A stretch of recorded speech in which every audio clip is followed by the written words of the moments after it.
Hello दोस्तों, Hindi mirror पर फिर से आपका स्वागत है। दोस्तों, आज के वीडियो का जो कंटेंट है वह कंटेंट हम लेकर आए हैं यूपीएचईएससी का जो एग्ज़ाम होने वाला है 28 को असिस्टेंट प्रोफेसर का।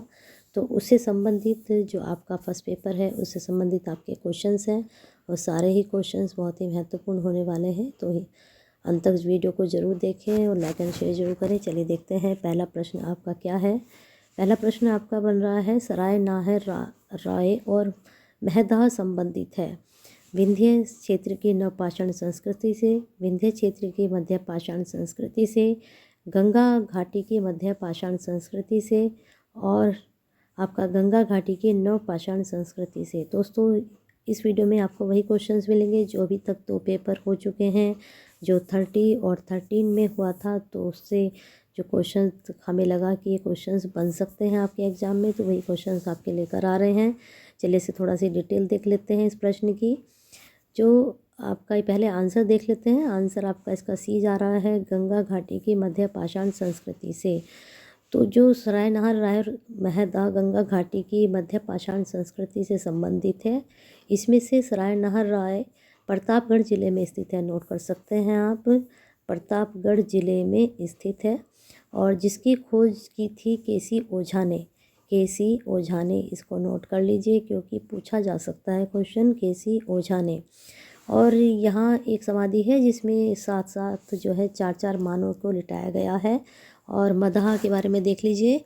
जो ये महदहा है, महदहा में नामक मध्य पाषाण स्थल भी प्रतापगढ़ ज़िले में भी है। ये भी प्रतापगढ़ ज़िले में ही है। और साथ में इसकी खोज इलाहाबाद विश्वविद्यालय के विभाग तथा पट्टी तहसील तत्कालीन परगना अधिकारी लाल बिहारी पांडे, इसकी जो खोज की थी लाल बिहारी पांडे ने की थी। तो दोनों के बारे में आपको जानकारी मिल चुकी है और अच्छे से इसको याद कर लीजिए और नोट कर लीजिए। चलिए नेक्स्ट क्वेश्चन देखते हैं। नेक्स्ट क्वेश्चन है, सिंधु सभ्यता संबंधित है। किससे संबंधित है?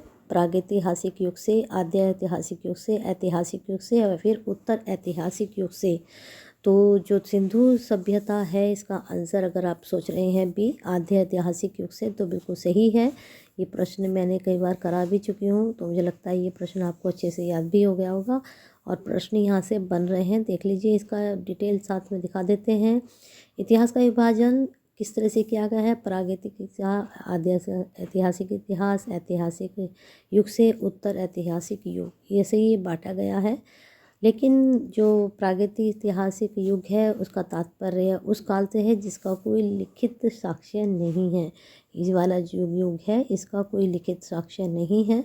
और आद्य इतिहास जो है उसका संबंध लिपि के साक्ष्य है, किंतु इसके अपठ्य या दुर्बोध्य होने के कारण इसमें कोई ऐतिहासिक निष्कर्ष नहीं निकलता, यानी कि जो यहाँ से प्राप्त हुआ है उसको पढ़ा नहीं गया है।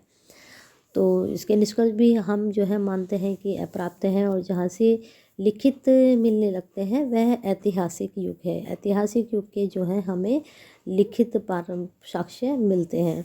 सिंधु एवं वैदिक सभ्यता आद्य इतिहास के अंतर्गत आती, जो सिंधु सभ्यता है वो आद्य के अंतर्गत आती है। चलिए, महत्वपूर्ण जानकारी आपको मिल चुकी है। चलिए आगे देखते हैं प्रश्न। दिल्ली का कौन सा सुल्तान मंगोल नेता चंगेज खां का समकालीन था? दिल्ली का कौन सा सुल्तान था जो मंगोल नेता चंगेज खां थे उसके समकालीन था? इल्तुतमिश, रजिया, बलबन या फिर अलाउद्दीन खिलजी। तो तीसरे का अगर आप आंसर सोच रहे हैं इल्तुतमिश, तो बिल्कुल सही है। चलिए देखते हैं कौन था इल्तुतमिश। इल्तुतमिश को दिल्ली का वास्तविक संस्थापक और प्रथम सुल्तान माना जाता है। तो इनको दिल्ली का संस्थापक और प्रथम सुल्तान माना जाता है इल्तुतमिश को। और इसी के कारण मंगोल नेता चंगेज खां ख्वारिज़म शाह के पुत्र जसाउद्दीन मकबरनी का पीछा करते हुए सिंध तक आया था। जो इसी काल में जो इल्तुतमिश का काल था, तो तभी चंगेज खां भारत आया था और इल्तुतमिश ने मकबरनी की सहायता न करके मंगोल आक्रमण से बच निकला था। चलिए नेक्स्ट क्वेश्चन देखते हैं। शेरशाह का उत्तराधिकारी था कौन था? शुजात खां, इस्लाम शाह, फिरोज शाह या फिर मोहम्मद शाह आदिल। तो बता दीजिए आंसर का क्या जा रहा है। शेरशाह का उत्तराधिकारी जो था वह इस्लाम शाह था। देखते हैं कौन थे शेरशाह। सूर्य राजवंश का संस्थापक शेरशाह अफगानों का सूर जाति का था। जो था ये आपका शेरशाह था, ये राजवंश का संस्थापक और शेरशाह अफगानी सूर की जाति का था। 1540 में शेरशाह ने मुगलों को भारत में खदेड़कर सूर साम्राज्य की स्थापना की थी। जो शेरशाह था इसने सूर साम्राज्य की स्थापना की थी मंगोलों को वहाँ से भगाकर। और 1545 में कालिंजर अभियान के दौरान एक तोप का गोला लगने के कारण शेरशाह की मृत्यु हो गई थी। चलिए आगे देखते हैं और उसके बाद क्या हुआ। उसके बाद इनके उत्तराधिकारी 1545 में कौन बने, इस्लाम शाह बने। चलिए आगे चलते हैं। प्रश्न, पहली बार भारतवर्ष की औसत प्रति व्यक्ति आय का सांख्यिकीय अनुमान प्रस्तुत करने वाला कौन था। बहुत अच्छा प्रश्न है, एग्जाम में बन सकता है। दादा भाई नौरोजी या फिर रमेश चंद्र दत्त या फिर गोपाल कृष्ण गोखले या फिर शाह मेहता। तो पहली बार जो भारत की औसत प्रति व्यक्ति आय का सांख्यिकीय अनुमान किया था, तो इस प्रश्न का अगर आप आंसर सोच रहे हैं दादा भाई नौरोजी, तो बिल्कुल सही है। और ये भारत की पहली बार 1868 में, सन भी आप नोट कर सकते हैं, भारतवर्ष की औसत प्रति व्यक्ति आय का सांख्यिकीय अनुमान दादा भाई नौरोजी ने किया था। जबकि प्रथम वैज्ञानिक अनुमान डॉक्टर वी के, नोट कर सकती है, वैज्ञानिक अनुमान ये तो उन्होंने औसतन लगाना था, लेकिन वैज्ञानिक अनुमान जो लगाया था सांख्यिकीय अनुमान वह लगाया था डॉक्टर, नोट कर दीजिए, डॉक्टर वी के आर वी। ठीक है, डॉक्टर वी के आर वी नोट कर सकते हैं। इस तरह से इसको ने किया था। ब्रिटिश काल में राष्ट्रीय आय के संबंध में जो अनुमान मिलते हैं उनमें प्रमुख हम देख लेते हैं कौन कौन से थे। एक तो दादा भाई नौरोजी का हो गया है, एक आपका मैंने अभी बता दिया है कि विलियम बी थे, और तीसरे थे आपके फिंडले शिराज, एक ये भी थे, फिंडले शिराज, हो सकता है इनके बारे में पूछ लें आपसे। और शाह एवं खम्बर थे, और डॉक्टर वी.के.आर.पी. राव थे, और आर.सी. देसाई भी थे। ठीक है, इनको भी नोट कर लीजिए, आर.सी. देसाई जी। ठीक है, नेक्स्ट क्वेश्चन देखते हैं आपका क्या बन रहा है। 1857 विद्रोह के समय बैरकपुर में कौन ब्रिटिश कमांडिंग ऑफिसर था। हेनरी लॉरेंस, कर्नल फिनिंग, हैरिसे या सर ह्यूग व्हीलर। तो आप सोच लीजिए आंसर 6 का। अगर आपने 6 का सोचा है सी, हैरिसे, तो बिल्कुल सही है। चलिए जानकारी देखते हैं इसकी। 1857 का जो विद्रोह आपको पता है कि बैरकपुर में, ठीक है, बैरकपुर से शुरू हुआ था। तो बैरकपुर में ब्रिटिश कमांडिंग ऑफिसर हैरिस थे। तो बैरकपुर का आपको पता चल गया कौन थे कमांडिंग। चलिए आगे देखते हैं प्रश्न आपका 7। वर्ष 1938 के भारतीय राष्ट्रीय कांग्रेस के हरिपुरा अधिवेशन की अध्यक्षता की थी। अब्दुल कलाम आज़ाद, जे.बी. कृपलानी, राजेंद्र प्रसाद, सुभाष चंद्र बोस। तो जो 1938 की भारतीय राष्ट्रीय कांग्रेस की हरिपुरा का अधिवेशन हुआ था वह किसने किया था, वह सुभाष चंद्र बोस ने किया था। चलिए आगे इसका जानकारी देखते हैं। 1938 में अधिवेशन सुभाष चंद्र बोस ने की। इसी अधिवेशन के समय बोस ने जवाहरलाल नेहरू की अध्यक्षता में एक राष्ट्रीय योजना समिति की स्थापना की। राष्ट्रीय योजना समिति की स्थापना की, जिसके सदस्यों में लाल श्री राम थे। नोट कर सकते हैं कौन कौन थे। लाल श्री राम, जे.डी. बिड़ला भी थे वहाँ पर, और ये जे.डी. बिड़ला भी थे। चलिए आगे चलते हैं प्रश्न में। कांग्रेस ने भारत छोड़ो आंदोलन कहाँ प्रारंभ किया, बम्बई, कलकत्ता, मद्रास या फिर पूना। तो बताना है कब प्रारंभ किया। तो यहाँ पर इन्होंने सन भी दिया गया है इसका 7वीं इंग्लिश वाले में। तो 8 का आंसर अगर आपने सोचा है क्या, अगर आप सोच रहे हैं ए बम्बई, तो बिल्कुल सही है। तो भारत छोड़ो आंदोलन 9 अगस्त यानी कि 9 अगस्त 1942 को बम्बई से प्रारंभ हुआ था, और 8 अगस्त 1942 को, ठीक है, 1942 को ये ग्वालियर टैंक के मैदान में आयोजित कांग्रेस अधिवेशन में भारत छोड़ो आंदोलन को प्रारंभ करने की सर्वसम्मति स्वीकार कर लिया गया था। शुरू कब कर लिया गया था, 8 अगस्त 1942 को, लेकिन 9 अगस्त से ये शुरू हो चुका था। ठीक है, चलिए आगे देखते हैं प्रश्न। नाथुला दर्रा किस राज्य में स्थित है, अरुणाचल में, असम में, मेघालय में या फिर सिक्किम में। तो 9 का आपका आंसर अगर आपने सोचा है डी, सिक्किम में, तो बिल्कुल सही है। नाथुला दर्रा सिक्किम में है। थोड़ा जानकारी इसकी बता देते हैं आपको नाथुला दर्रा के बारे में। नाथुला दर्रा सिक्किम राज्य में भारत तथा चीन सीमा पर है, और समुद्र तल से लगभग ये 4310 यानी कि 4310 मीटर ऊंचाई पर है। और इसमें प्राचीन रेशम मार्ग की एक शाखा भी थी ये, भारत की चीन सीमा से होने वाले व्यापारिक मार्गों से एक नाथुला भी है। भारत चीन युद्ध जब 1962 हुआ था, उसके पश्चात 2006 में पहली बार यह खोला गया था। चलिए नेक्स्ट क्वेश्चन देखते हैं। निम्नलिखित में से नदियों में से कौन सी विषुवत रेखा को 2 बार पार करती है? जायरे, नाइजर, नील या फिर अमेजन। इनमें बताना है कि इन नदियों में से कौन सी विषुवत रेखा को 2 बार पार करती है। तो 10 का अगर आप आंसर सोच रहे हैं ए जायरे, तो बिल्कुल सही है। चलिए देखते हैं इसकी डिटेल क्या जा रही हैं। इसकी डिटेल में बता रहा है कि अफ्रीका का जो कांगो को ही जायरे बोला जाता है। ठीक है, जायरे मध्य अफ्रीका में बहते हुए विषुवत रेखा को 2 बार पार करती है और 4,700 किलोमीटर लंबी यह नदी, इसकी जो नदी की लंबाई है इतनी है। यह नदी जाम्बिया के उत्तर पूर्व से प्रारंभ होकर तंजानिया, बुरुंडी, रवांडा आदि जो है जगहों पर निकलती अटलांटिक महासागर में मिलती है। नेक्स्ट क्वेश्चन, दक्षिणी एशिया का सबसे बड़ा मरुस्थल है। देखते हैं दक्षिणी एशिया का सबसे बड़ा मरुस्थल कौन सा है। आटाकामा, कोलोरेडो, कालाहारी या फिर थार। तो 11 का अगर आप आंसर सोच रहे हैं डी थार, तो बिल्कुल सही है। सभी को पता है कि यह सबसे बड़ा मरुस्थल है। तो इसकी जानकारी देखते हैं आपकी क्या जा रही है। थार मरुस्थल का क्षेत्रफल नोट कर लीजिए 260 वर्ग किलोमीटर है। यह भारत व पाकिस्तान में स्थित है। आटाकामा मरुस्थल उत्तरी चिली यानी कि दक्षिण अमेरिका का मरुस्थल है और इसका क्षेत्रफल नोट कर सकते हैं आप। इसका क्षेत्रफल जो है 180 वर्ग किलोमीटर है। चलिए नेक्स्ट क्वेश्चन देखते हैं। 12 आपका क्या बन रहा है। भारत में प्रवेश करने वाले पश्चिमी विक्षोभ उत्पन्न होते हैं अरब सागर में, मध्य महासागर में, भूमध्य सागर में, हिंद महासागर में। तो देख लीजिए जो भारत में प्रवेश करते हैं विक्षोभ, पश्चिमी विक्षोभ, तो वह भूमध्य सागर में उत्पन्न होते हैं। जानकारी देखते हैं इसकी। पश्चिमी विक्षोभ जो भारतीय महाद्वीप में जाड़े के मौसम में पश्चिम तथा उत्तर पश्चिम में प्रवेश करते हैं, भूमध्य सागर पर उत्पन्न होते हैं। भारत में इनका प्रवेश पश्चिमी जेट प्रवाह द्वारा होता है। चलिए आपका 13 क्वेश्चन देखते हैं क्या बन रहा है। 30 क्वेश्चन है आपका। निम्नलिखित में से किस देश में शून्य आधारित बजट सर्वप्रथम लागू किया गया? तो जानकारी देखते हैं इसकी। संयुक्त राज्य अमेरिका या फिर फ्रांस या फिर भारत या फिर जर्मनी। तो अगर आपने सोचा है इसका आंसर संयुक्त राज्य अमेरिका, तो बिल्कुल सही, यूएसए।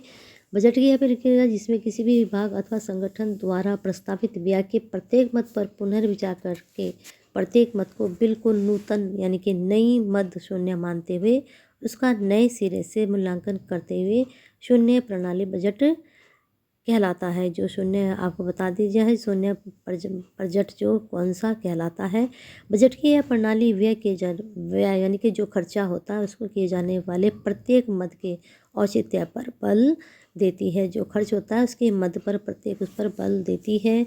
किसी भी क्रिया के लिए कोई आधार या न्यूनतम स्वयं व्यय स्वीकार नहीं करती, अर्थात जिसमें बजट को बिना किसी आधार के नए सिरे से निर्मित किया जाता है, यानी कि नए सिरे से इसको बनाया जाता है। और सबसे पहले कहाँ लागू किया गया, किस देश ने आधारित बजट कहाँ लागू किया गया? संयुक्त राज्य अमेरिका ने। नेक्स्ट क्वेश्चन, भारतीय राष्ट्रीय ध्वज में चक्र किसका प्रतीक है? स्वतंत्रता का, न्याय का, समानता का, भाईचारे का। सभी को पता है कि भारतीय राष्ट्रीय ध्वज में चक्र बना हुआ है, लेकिन किसका प्रतीक है? तो हाल में वैसे सभी को पता है, लेकिन कुछ चीज़ें हम भूल जाते हैं। तो अगर आप भूल चुके हैं तो आपको बता दें, इसका जो आंसर जाएगा न्याय का प्रतीक है। जो ध्वज में जो चक्र है, और हमें पता है कि इस चक्र में कितनी तीलियां हैं। देख लीजिए, चक्र जो न्याय के साथ साथ गतिशीलता का भी प्रतीक है। ये भी आप नोट कर सकते हैं, क्योंकि वो ऐसे घूमता हुआ दिखाई दिया है। तो ये जो है गतिशीलता का भी आपका प्रतीक है, साथ साथ न्याय का भी है, जिसे राधाकृष्ण ने संविधान सभा में स्पष्ट किया था। भारत का राष्ट्रीय ध्वज तिरंगा है, सभी को पता है। और इसमें 3 समान चौड़ाई की क्षैतिज पट्टियां हैं। ये जो पट्टियां हैं इनकी समान चौड़ाई कोई भी छोटी बड़ी नहीं है। सबसे ऊपर सभी को पता है केसरिया है, उसके बाद बीच में सफ़ेद है, फिर नीचे जो है आपका हरा रंग है। और इसमें 24 तिलियाँ चक्र मौर्य सम्राट द्वारा सारनाथ में स्थापित किया गया था। और इसकी लंबाई चौड़ाई कितनी है? 3:2 है। ठीक है, इसको नोट कर सकते हैं आप पूरी जानकारी। चलिए आगे चलते हैं।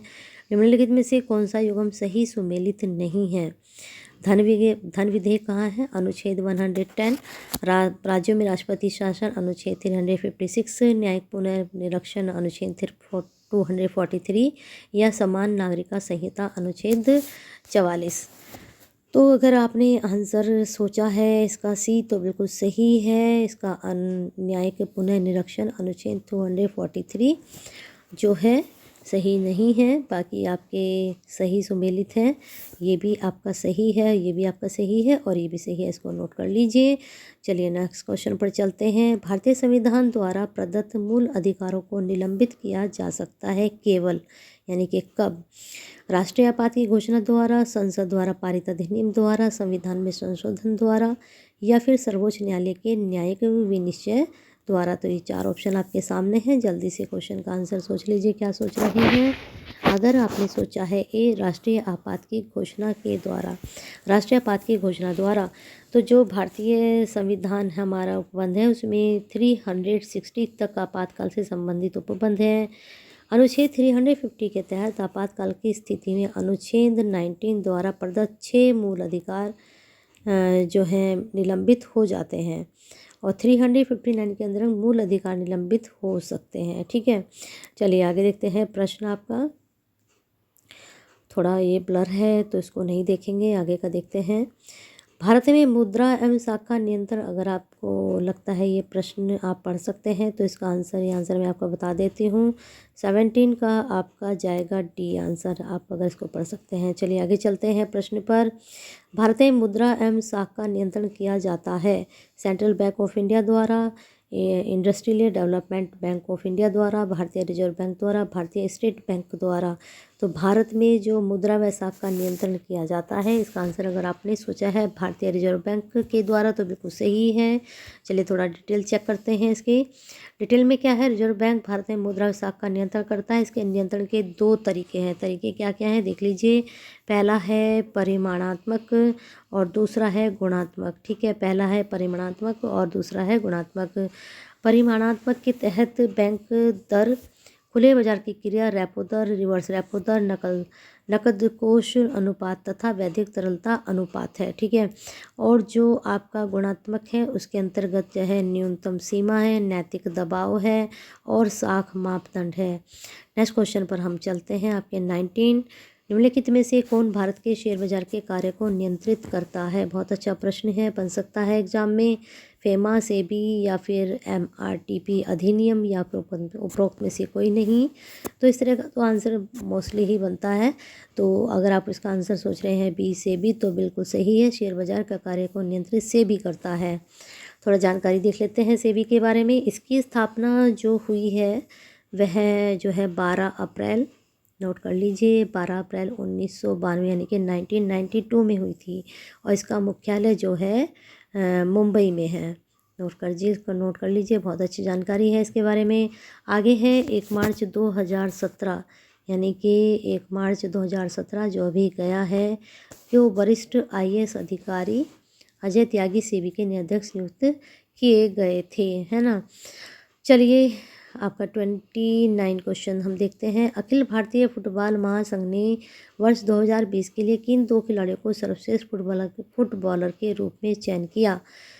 इंदुमती कैथीरेसन एम सुनील छेत्री, या फिर डालिया छिपर इगोर स्टीमैक, या फिर गुरप्रीत सिंह संजू देवी, या फिर बाला देवी एम अनिरुद्ध थापा। तो प्रश्न अच्छा है, बन सकता है एग्जाम में। तो 29 का अगर आप आंसर सोच रखे हैं सी तो बिल्कुल सही है, गुरप्रीत सिंह संधू एवं संजू देवी। चलिए डिटेल देख लेते हैं। महासंघ की स्थापना, जो आपका ये महासंघ है फुटबॉल महासंघ, इसकी स्थापना जो हुई थी देख लीजिए कब हुई थी। तो इसकी स्थापना हुई थी 19 एक मिनट, 1937 में इसकी स्थापना की गई थी। वर्तमान में इसके अध्यक्ष प्रफुल्ल पटेल, मुख्यालय दिल्ली है। और 2020 में अभी मैंने आपको बता दिया इंदुमती सी इसका आंसर जाएगा आपका। इस गुरप्रीत संधू है, संजू देवी है। नेक्स्ट क्वेश्चन, 2020 का इंटरनेशनल बुकर पुरस्कार जीतने वाले लेखक मैरिके लुकास रिजने वेल्ड किस देश के हैं? ये तो आपको पता ही है कि इन्होंने जीता है 2020 का पुरस्कार, लेकिन हैं कहाँ के? नीदरलैंड, ब्रिटेन, फ्रांस या फिर आयरलैंड? तो आपकी जानकारी के लिए बता दें, ये जो हैं नीदरलैंड के हैं। चलिए नेक्स्ट क्वेश्चन देखते हैं। आपके वैश्विक विश्वत्व जोखिम सूचकांक 2020 में भारत को कौन सा स्थान प्राप्त हुआ था? 70वां या 75वां, 77वां या फिर 80? तो देख लीजिए कौन सा आंसर आपका बन रहा है। अगर आपने आंसर लगाया है सी 77 तो बिल्कुल सही है। और नेक्स्ट क्वेश्चन आपका जा रहा है, 15वां जो G20 शिखर सम्मेलन 2020 में हुआ था, उसकी अध्यक्षता संपन्न हुई थी कहाँ? भारत में, ब्राज़ील में, इटली में या फिर सऊदी अरब में? तो 39 का अगर आपने आंसर सोचा है डी सऊदी अरब तो बिल्कुल सही है। G20 के बारे में थोड़ी जानकारी देते हैं क्योंकि यहाँ से क्वेश्चन हमेशा बनते हैं।